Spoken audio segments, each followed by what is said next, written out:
తెల్లవారే వెలుగు రేఖలా పచ్చ పచ్చ పచ్చి మట్టి బొమ్మలా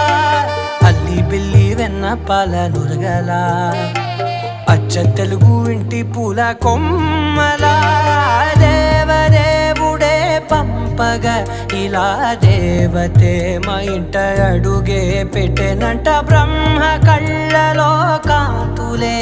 మా అమ్మలా మా కోసం మళ్ళీ లాలి పాడేనంట.